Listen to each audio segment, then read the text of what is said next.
చాలా సందర్భాలలో మంత్రులు ఇక్కడ జవాబు ఇవ్వడానికి కానీ లేకపోతే శాసన మండలి కొంత వివక్షకు లోనవుతున్నదన్న భావన సభ్యుల దృష్టికి వచ్చింది.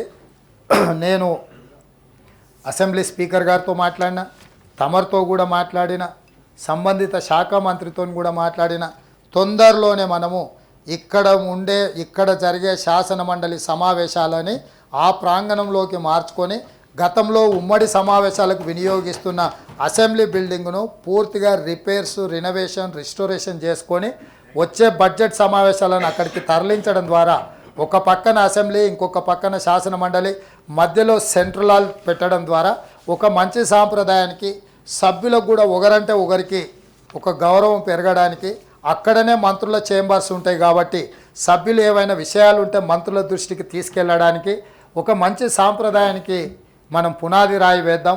మీరు కూడా అనుమతించండి. ఇది తరలించడానికి అవసరమైన అన్ని చర్యలు తీసుకోవడానికి నేను మా అధికారులకు ఆదేశిస్తా. మీరు ఇక్కడ ఉన్న నోటిఫై చేయాలనుకుంటా. నాకు తెలిసినంత వరకు ఇక్కడ ఉండే సభను అక్కడికి తరలిస్తే కూడా అక్కడ నోటిఫై చేయాలనుకుంటా. దాంట్లో పూర్తిగా మా సభ్యులందరూ కూడా అక్కడికి తరలించడానికి ప్రభుత్వంగా మేము నిర్ణయం తీసుకున్నాము.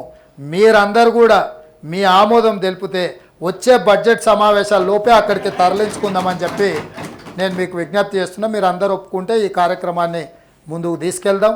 మా చీఫ్ సెక్రటరీ గారికి, మా అధికారులకు కూడా నేను తక్షణమే ఆదేశాలు ఇస్తాను. దీన్ని అమలు చేసి ఒక మంచి సాంప్రదాయాన్ని నెలకొల్పడానికి.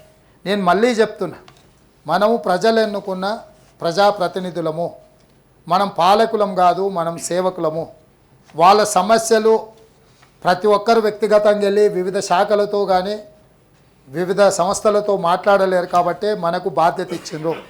మీరు ఏది ఉన్నా సమస్యలను లేవనెత్తడానికి ఎప్పుడైనా రావచ్చు. సమస్యల్ని పరిష్కరించడానికి ఈ ప్రభుత్వం ఓపెన్ మైండ్తో ఉన్నది. ఈ పరిపాలనను సజావుగా ముందుకు తీసుకెళ్ళి సంక్షేమ రాష్ట్రంగా, అభివృద్ధి రాష్ట్రంగా దీన్ని తీర్చిదిద్దుకుందాం. మన భవిష్యత్ తరాలకు ఒక మంచి సాంప్రదాయం. ఎందుకంటే గతంలో చుక్కా రామయ్య గారు, ప్రొఫెసర్ నాగేశ్వర్ గారు, చాలామంది మేధావులు ఇక్కడ సభ్యులుగా ఉన్నారు. వాళ్ళతో పాటు నాకు కలిసి పనిచేసే అవకాశం వచ్చింది. నేను మొట్టమొదట ఈ సభలకే వచ్చిన. నాకు ఈ సభ మీద ప్రత్యేకమైన అభిమానం ఉన్నది. ఎందుకంటే నాలాంటి యంగ్స్టర్కి 15-16 సంవత్సరాల క్రితమే అవకాశం వచ్చి ఇందులోకి వచ్చి కొంత నేర్చుకోవడానికి అవకాశం వచ్చింది.